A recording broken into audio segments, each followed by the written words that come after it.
ভারত যেন বিবেক ও নৈতিক স্বচ্ছতা নিয়ে কাজ করে এই আহ্বান জানিয়ে প্রধান উপদেষ্টার প্রেস সচিব শফিকুল আলম বলেছেন, মানবতা বিরোধী অপরাধে বিশ্বাসযোগ্যভাবে অভিযুক্ত একজন ব্যক্তিকে আর রক্ষা করার সুযোগ ভারতের নেই। বুধবার এক বিবৃতিতে তিনি কথা বলেন। তিনি বলেন, আমরা এখন ভারতের প্রতি আহ্বান জানাই তারা যেন বিবেক ও নৈতিক স্পষ্টতা নিয়ে কাজ করে। দীর্ঘদিন ধরে বাংলাদেশ সরকার শেখ হাসিনার প্রত্যর্পণের যে আইনগত অনুরোধ জানিয়ে আসছে তা মেনে নিতে ভারত অস্বীকার করেছে।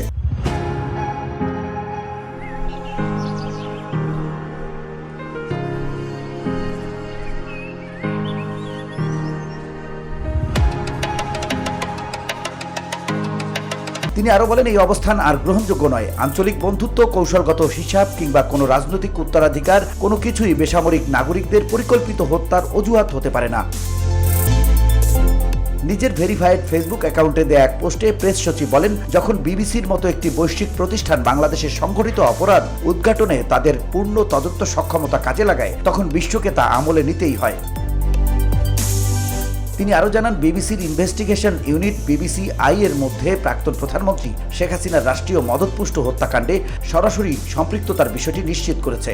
মঙ্গলবার প্রকাশিত অনুসন্ধানে যে অডিও প্রমাণ ও ভিডিও ফুটেজ রয়েছে তা 2024 সালের ছাত্র বিক্ষোভ দমন অভিযানে শেখ হাসিনার ভূমিকার চূড়ান্ত সত্য প্রকাশ করেছে বলে উল্লেখ করেন Shafiqul Alam.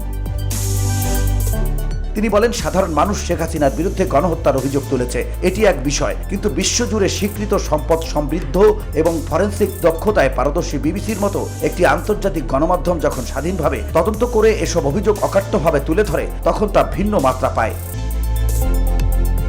VOD Bangla news desk.